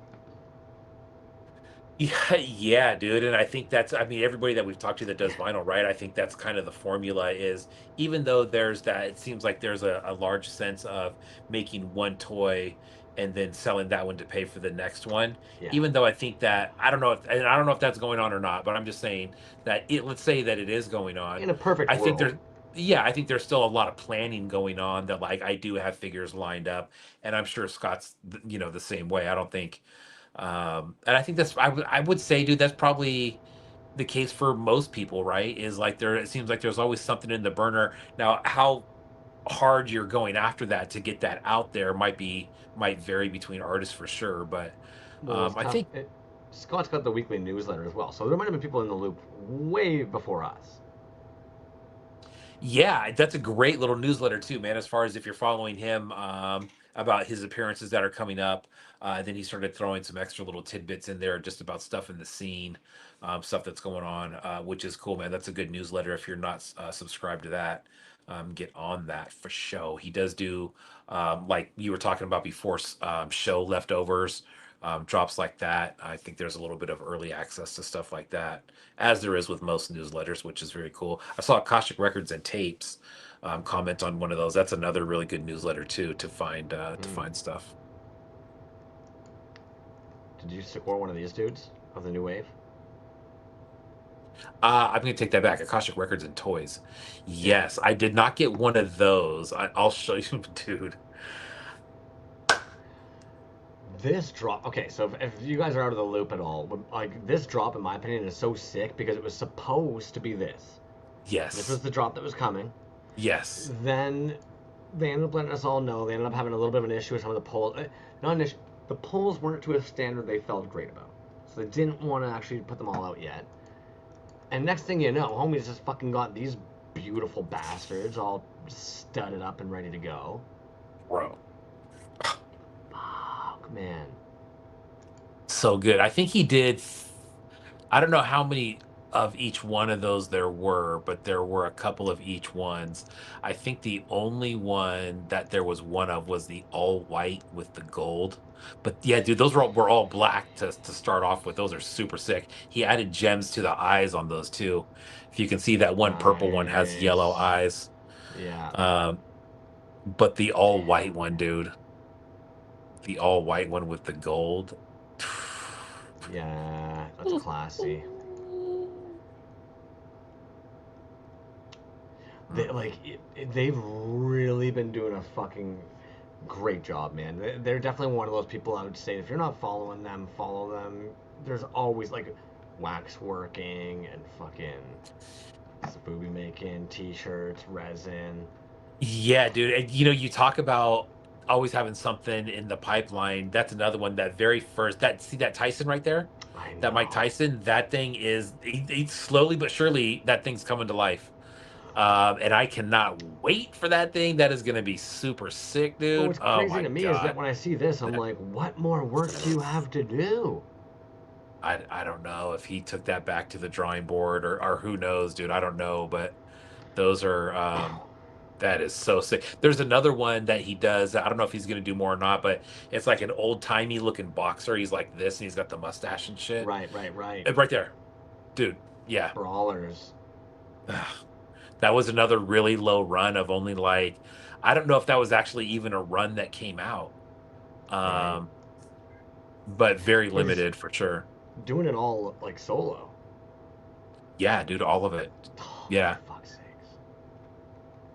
those are It's like, dope too, man. Mm. jeez, dude. And like, it's just been so interesting to see from the start to now. Oh yeah, dude. I Like, think when I truly. first started buying stuff from him, he was only doing resin. Yeah. I don't think he'd even started doing vinyl yet, but the more I get into vinyl, the more I appreciate that style that he has. It's really, really cool, man.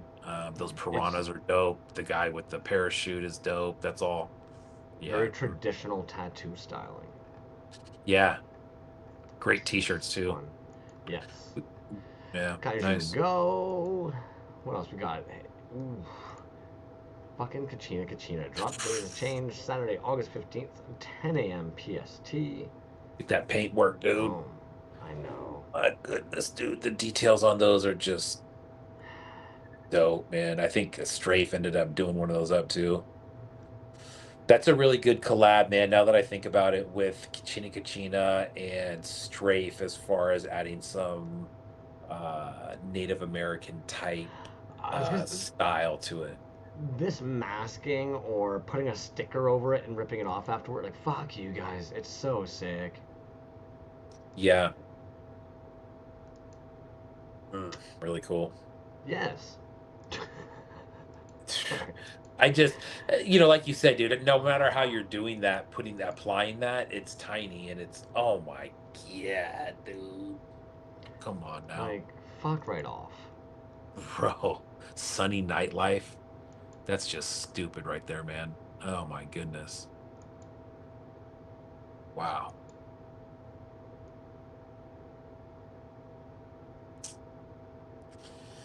That neon is nuts on there, dude. Right? Yeah, That was no, it's very a cool. beautiful wave. So yeah, August 15th, 10 a.m. Duke and McFarts has been brewing up a storm. What else we got in here? Ooh, let's Yeah. do this guy. Commission piece. Dope. Dude, that what oh man. The thermal. Uh it was the other one on the far left. I was one of the pictures in that thread. Um that one right there, the figure on the left, dude, is just fucking nuts. Holy shit. V on it. Oh, I didn't even catch the double casted skull inside there. Yeah. Yeah. And it looks good, dude. I know that when he first did those, some of them were coming a little bit to the top, but that one looks like it's nice and centered. It's At nice least and from the front, center. it does. Mm. Yeah, if anything, if it was lower, it would almost look lame. I like that it's floating up there, almost as if like this floating head is fucking Yes. controlling that shit. Yes. Yes, dude. Exactly. Oh, that's a good one, man. Fucking Duke, dude. Yeah. I saw this today, and admittedly, I fucking want this. I don't know if anybody else has actually tried What is this. that? It's remeltable magic silicone. I'm gonna refresh it because I don't know why it doesn't have the fucking caption there beside it. Oh, it just doesn't. So apparently, you can melt this back.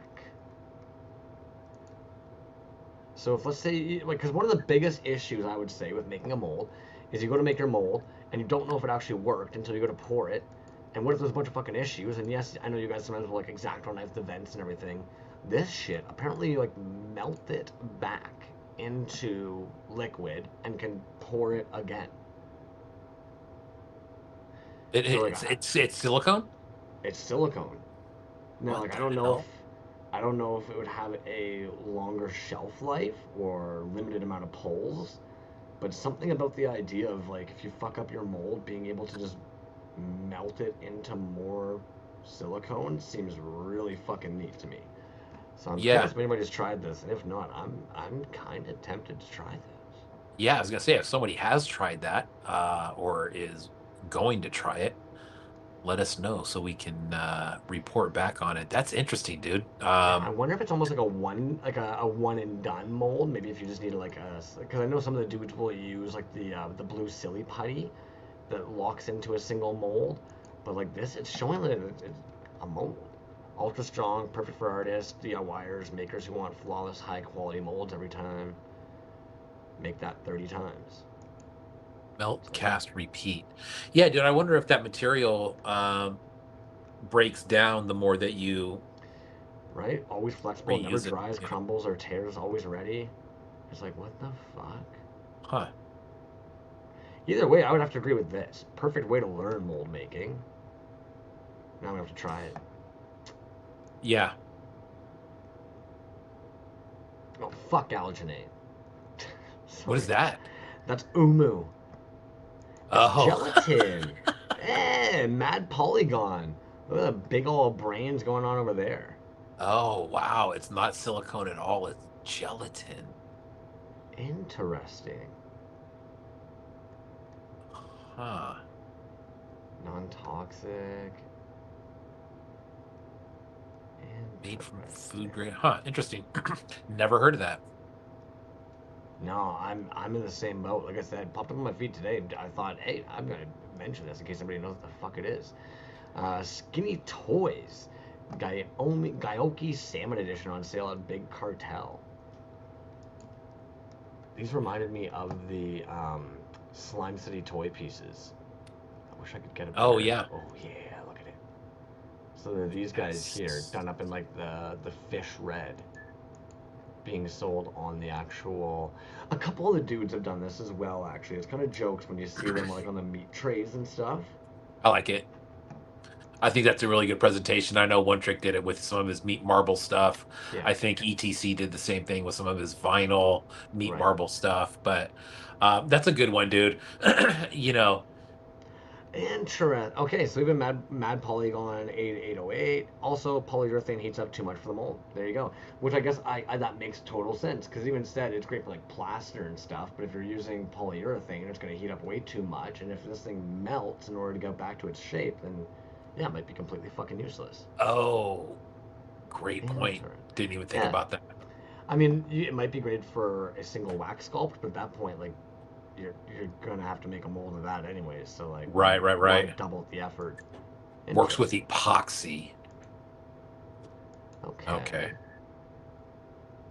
Well, Ray yeah, Gun Wizard just these dropped these guys. Atomic Anomalies. Boojum. So available those now are in the cool, shop. man. Well, you know, and I think again, this kind of comes back to when you're doing vinyl. Sometimes you need to be able to have something that you can just kind of flop with some resin. This is a great idea to just have something. Got the whole gang here. Yeah. Yeah, dude. You know what's cool is like the last show that I saw him at, I Exothermic bought. reaction. Yeah, those are cool. He had another little set of those, but it was cool not only to have something different than the vinyl too, but a different price point. You know what I mean? I think at the time I wasn't in the market Right. for a vinyl piece, but I ended up buying the other ones because they were, and I think it looks like there's like three or four figures in them, but they're Yeah. they're cool. They come in a hard little clamshell. They weren't bagged up. Okay. Um, but yeah, nice. Those sold out right there. Those ones from Ghost Gradients, These those guys. Zorps. Yeah. Yeah, of course, Ooh, dude. ooh. See, another example of like you were saying it last week, the Zorps have so many details Yeah. that it's really up to the artist like, how many of those they want to showcase, which ones of those they want to showcase. Right.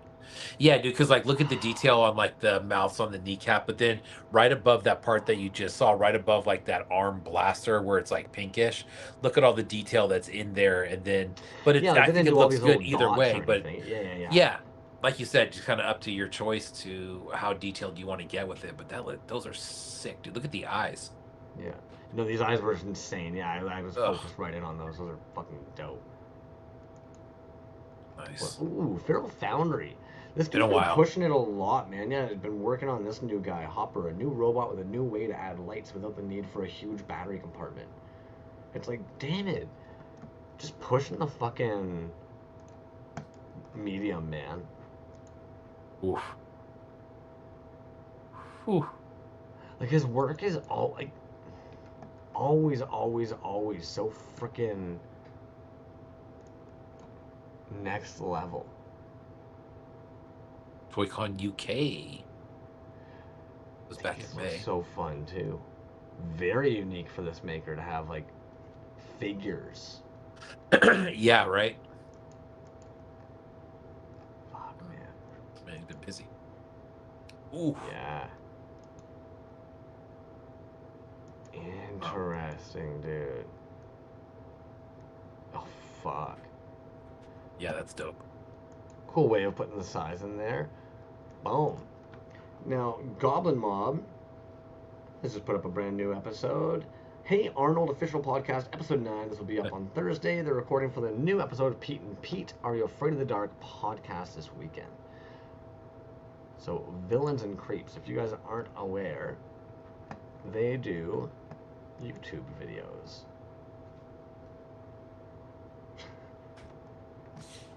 Yeah, dude, that's been around for a while now. It Villains certainly and Creeps. has, I don't know how yes. many episodes that they're on, but that's been around for a minute now.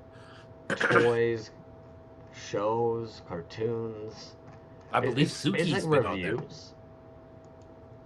Yeah, there's like all kinds of stuff on there, dude. There's like ghost stories and stuff like that. I think Suki I was on forgot there, about and the anomaly ghost story part. yeah. Pete classic, yeah, man. See Um, this Racoma show going on? oof. Chaz Wizard. I thought they were endothermic, my friend. Oh man. DK Toys. We already talked about that one. Now, this Ophelia piece, it's sick. They're revisiting a sculpt they did a couple years back. There's a piece now about 12 inches tall and has the 2.5 glass dome die. I'm gonna make a handful of these. Let me know if you want someone special. Otherwise, I'll hit my shop sometime soon. Love you all. I'm gonna say it, even though it might get me castrated. I do hope if they do a run, and if it's 3D printed, they acetone or fine sand some of the details. And that's just me being a dick, I guess. But I have no problem with 3D sculpts, but I don't want layer lines. And I just think Ophelia Toys is such a good maker. They've clearly poured like a liquid resin up into the eye part to get That's that dope. dome. Yeah. It's Mm-hmm. like just a little bit more. Yeah. Just a little bit more. And that's just my opinion. And also, we were talking about it the one night, and it'll be curious to see because I know like with filament printing, we're not entirely certain what that's going to look like as time wears on. I was looking at this the other day, Mm. and back to we were talking about how the shotgun pieces on these Zargon, how they almost need the keyboards, and there's just something fun about it sitting right in there, man. Sorry, that's literally why I ended up having that one on there. Otherwise, got the Psycho Abake coffin going on by Bootleg Toyco. If you're not already following Bootleg Toyco, they have some of the sickest sculpt work, and they've just been pumping out vinyl. Yeah, dude. And if you go to his latest post, which I think it was after that first Uh-huh. three, there was that one. Yeah, that's a new piece that he's working on. It looks like he said that he was having haven't shared anything in a while in fear of someone using AI to bring my work to life. So I don't know if he had some problems with that. There are some of those witch doctors still in the That's store, sick. but whatever this is dope, man. Very It's just got scimitar. that bootleg Toyco It's vibe to it. chunky. Yeah, I mean, it's like nice, fun chunkiness to it. yeah. Where am I here? Ooh, Zocklock. Yeah, that's what I wanted to find. That's what I was going to. So these guys are over in the east side of things, but only 1,053 Ooh, that's Zambon dope. coming soon. Yeah, sorry. That's why this guy was on the radar. Yeah, there's Zockuk Rambach Glubs Club. If you guys aren't already following them, they actually reached out to us recently. They've actually got a little toy in the works that they're kind of brewing on. They're currently sitting at 18 followers. What the heck? So go and give them some love, for sure, if you haven't already been to their page. Dingy Dave. Yeah, dude, I was gonna mention him when you were talking about getting ready for shows. This stuff's going to Kaiju Go, but um the exclusive those ones are really sick, dude. He's Oh, it's doing some fucking stupidly cool. yeah. But I think that's cool, man. Show exclusive. That's like a little run of three for that. He's got a few different figures that he's doing like little exclusive runs for, but They'll probably be going so fast. God, dude, look at those. He sells out fast all the time. And he always has a really good variety of stuff too. Mm. This guy ended up landing on the radar. GBD makes. Look at this little assortment of goods, man. Like What was the name of that account? GDB makes. Damn, that's crazy. Yeah, it's just like in his weird little fucking. Oh, that's cool, dude. Whatever that was. Oh, nice. What are these? What are those? Are those pins or what are those? I think they're characters, like actual figures. Like Okay. these guys are fucking fun. Yeah, dude, that's very cool. What are those made out of, dude? Do you know? I would imagine epoxy / resin. He's hashtagging Warhammer in that. And So are they? sculpting. Yeah. Yeah, that's But that must cool, be the dude. size scale they're on. Yeah, Yeah, they're yeah, on yeah. cork. Damn. Yeah, they're on corks, so they're tiny boys. Oh my God, dude. Holy shit. What else we Those are got? nuts, Rock dude. Clock. Fed Up Toys. What are we rocking with? Oh, yeah, okay, so. Remember like a week, maybe 2 weeks ago, I was showing you those dollar store fucking seahorses with the sick bases? Dude. There you go. Fed Up Toys, dude. That's one of the very first indie toy pieces I bought. It's a Skeletor bust, and I didn't even buy it at an indie toy show, dude. I bought it at PowerCon. He had a booth at PowerCon in Anaheim one year, and it's before I had even gone to any indie shows, um, or it might even be before I had anything from from the scene. But he had a booth there and had some really cool stuff. That is sick right there, man. Shit. Oh, this weekend at Strange Cat Toys.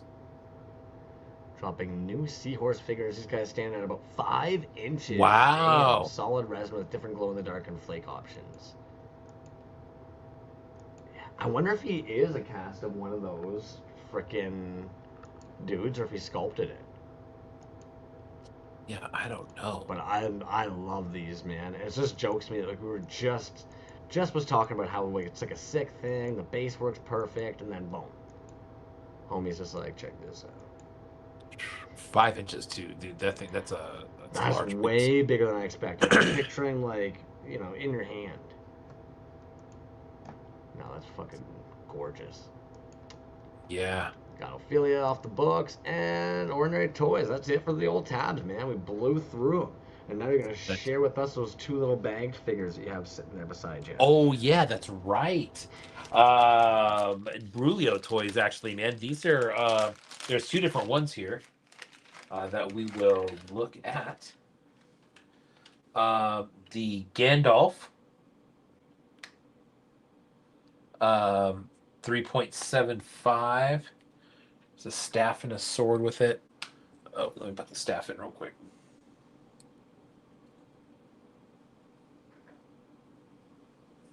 Bam. Brulio toys on this one. That's a really Uh, nice paint app on that guy, dude. yeah, some cool soft goods on the cape too. There was a few of those available. I don't know if there was any left. I think there might be a couple left, so you got to hit them up. Those ones are right. I mean, shipped less than $30 shipped, man. On usually almost everything that he does, which is cool. This is a Nazgul, also from swords taped to the cardboard. Good idea, John. That's smart. Yeah. But yeah, the Nazgul, man, that's a dope one, dude. I love that. That's one of those figures that, like, it wouldn't matter if you knew fucking Lord of the Rings or not. That's. Yeah, that's a dope one. And then it does come with a couple swords. Very nice. So I have a little Brulio Toys display of figures that don't necessarily go inside these cases right here because they look really good with the weapons in hand and they usually protrude out like that. So Yeah, wider. but yeah, exactly. Very cool. Brulio Toys 3.75. Also take a look at we showed Brulio Toys next piece coming out here probably I think he said this week or maybe next week what was going to be the last toy for the summer before school gets started for him, so take a look at that. Like I said, man, those pieces are as far as display goes, they're right in the wheelhouse. 20-30 bucks, you can't go wrong with those. Bam. That's all we got for the shares tonight. Yeah, that's it. Knocked out shares, knocked out tabs. T&D toy box. I'm never gonna like go off on 3D printed, especially FDM, because like I just want to see people make things. Yeah. But sorry, when you're at a certain price point or level and you know it's possible to clean it up, as somebody who paints pieces I get in, like I don't want to clean up the sculpt. That's just me, Yeah. man. Like I've been there before. You get something, you bring it home, and suddenly you start seeing like the fucking webbing in areas where there shouldn't still be webbing, and you see where like they just haven't actually sanded anything, and areas that should be rounded have that like weird staggered stepping. So it's just, I'm not saying that Ophelia piece is good or bad in the print quality or that that's what the finished product will look like. I'm just hoping they would. It's called bumping the lamp. So like realistically, if any of you have ever seen Roger Rabbit, that phrase comes from that. There's that scene where he's fighting over the table with Buddy, and they're both pulling on the handcuffs, and the light's getting bumped. And in that scene, when the light is getting bumped like that, the artists that were doing like the paneling, they basically like the storyboarding. They had to make a choice of if they wanted to actually have the light go across Roger in that whole scene. So when they were animating him, they had to actually shadow that character according to the light as it was going across the room. And the average person, when watching that, probably won't notice that that's happening. But it's little things like that that allow the audience to be pulled into the movie, whether they know or not. And that phrase is then bumping the lamp, because it's going that extra mile to just kind of do something that it might not be noticed, but it's extra special because it's there. Uh, Hey, well said, man. Well said. One other thing that let's talk about this. We got about 14 minutes left. I was talking to Suki today, and we were talking about because I've seen this with a couple artists that are doing drops recently or upcoming, and the drops are in the form of a blind bag. What do you think about that? Do you like that?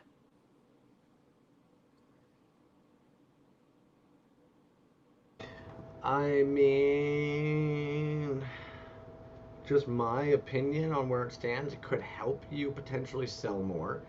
It also kind of removes some of your buyers who just want that one, that don't want to like even risk the chances. I think it really has to do with like how well is your toy selling. Like if you're one of those bone ghosts and they sell out every time, maybe that's the best way to go. Fair for everybody. But Yeah, dude, I think, when we started talking about it, I started looking at it or trying to look at it from if I was selling stuff, why would I make it in a blind bag?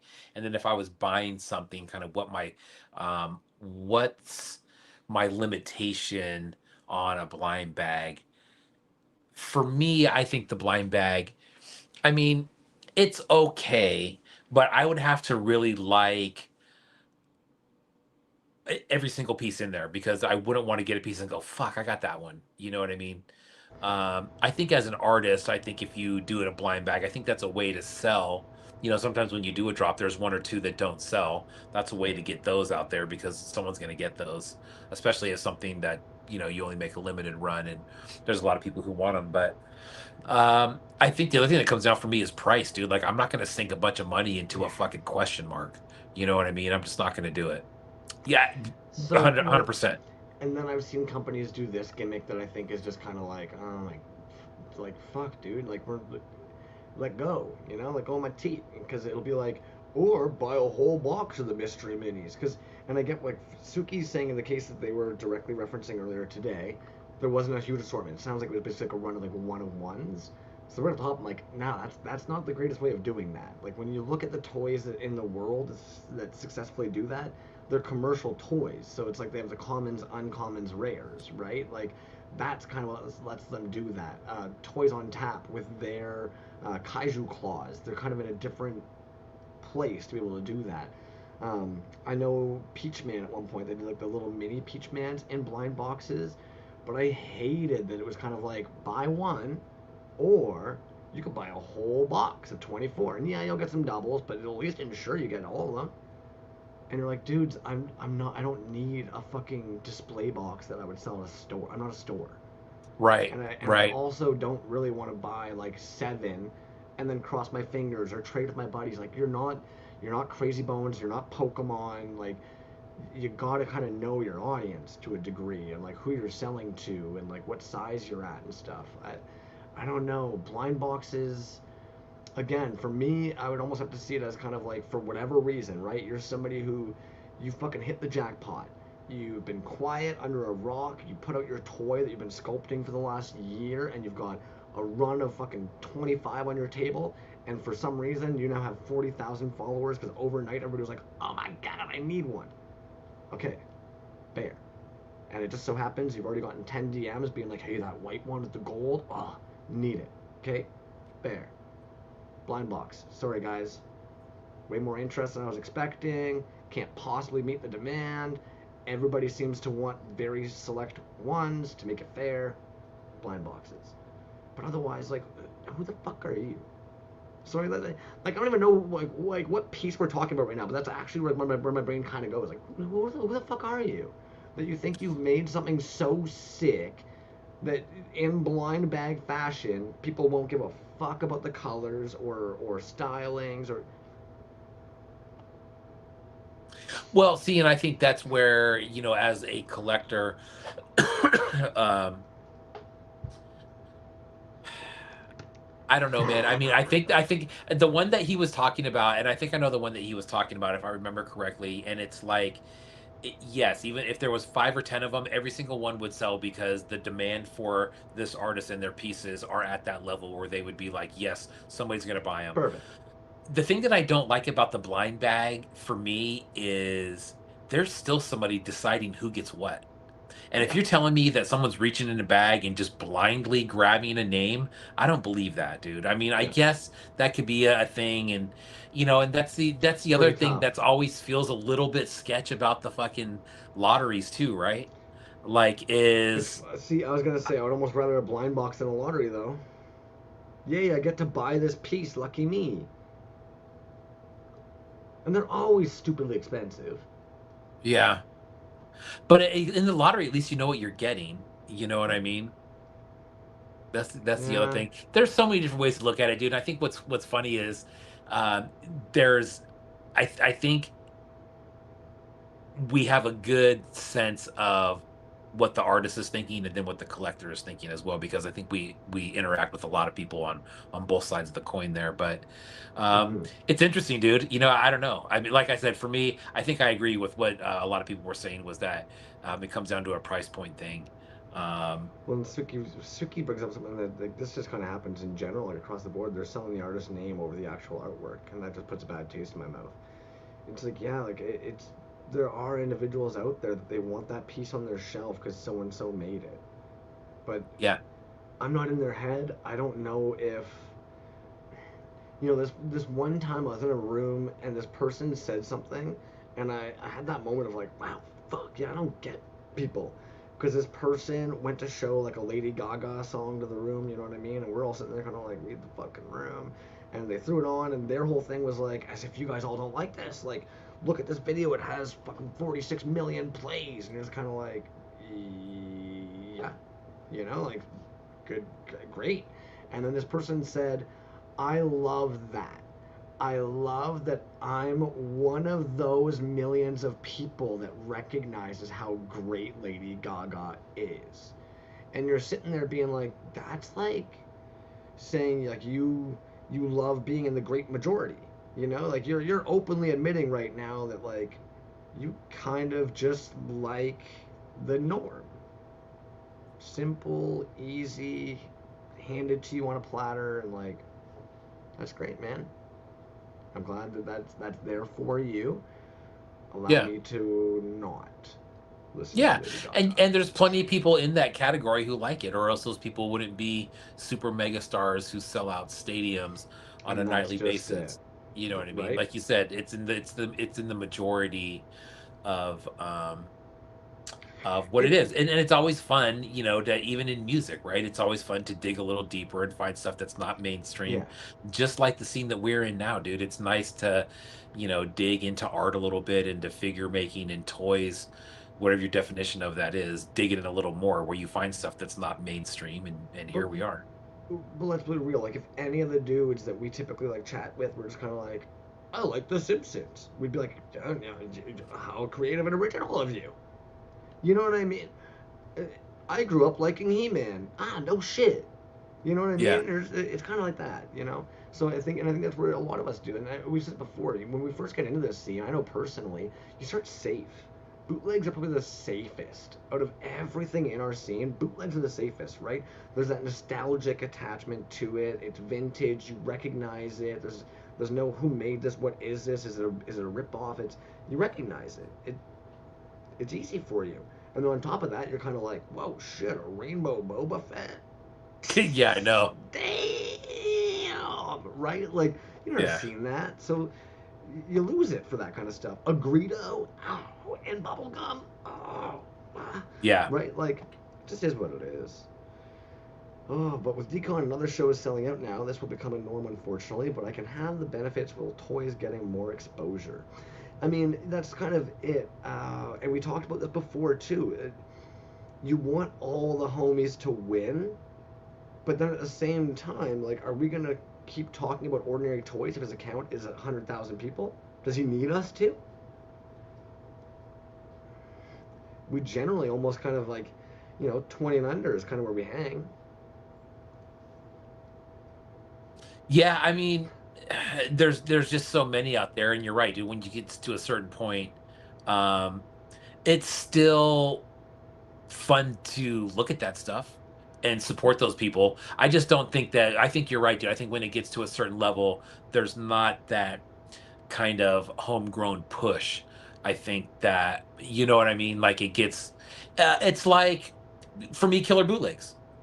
You know what I Well, mean? and that's exactly it. If three or four of the dudes in the scene all of a sudden developed their own final faction, they got into the stores, I'd be like, "Fuck yeah, dudes, you did it!" Am I now feeling obligated or have the same compelling urge to go and grab those commercial toys as I do for the ones made in their garage? Probably not. Well, see, yeah, see, and that takes kind of it. It does depend on your reason for collecting, right? It does take some of the luster off some of those pieces when they're made in larger batches, or See, I'm saying that at the same time. There's also that part of me that's like, nah, fuck it. If Titty's toys showed up on the shelves, I'm fucking grabbing that. Grabbing them all. oh, I definitely would. I definitely would. I definitely would. You know what I mean? Oh I no think shit. for sure. But it's I think it's that that line of like what do you consider exclusive, what's not? You know what I mean? I think we talked about it a couple weeks ago. I said that one of the real, one of the defining moments for me as far as getting Super 7 and reaction figures is once I saw them showing up at Target, I was like, eh, nah, it's just like at that point I'm like, man, I think it's gotten to the point now where it doesn't feel like it's exclusive or underground or anything like that. That it feels like it's all gone away. And that for our immediate scene too, I think that's part of the big attraction for me too, is that some of this stuff, a lot of this stuff is limited. I think everything that we saw tonight, dude, is in, you know, if they're runs at all, they're really, really small. Yeah, and Suki, that one's a tough one. I see with the increase of like vinyl and stuff. So like you're saying, it's just sad there seems to be a certain level of success that some artists seem to actually embrace selling directly to the scalpers and letting the earnest collectors fend for themselves. I haven't seen it so much in resin. I would say like in vinyl, you kind of see it. In the PVC stuff, you kind of see it. Vintage, of course. Um, but Yeah, it's the high end stuff, dude. You know what I mean? And when we talk about the high end stuff, there's a market for it, dude. It's not a market that I'm in. I think it's a market that a lot of us are not in.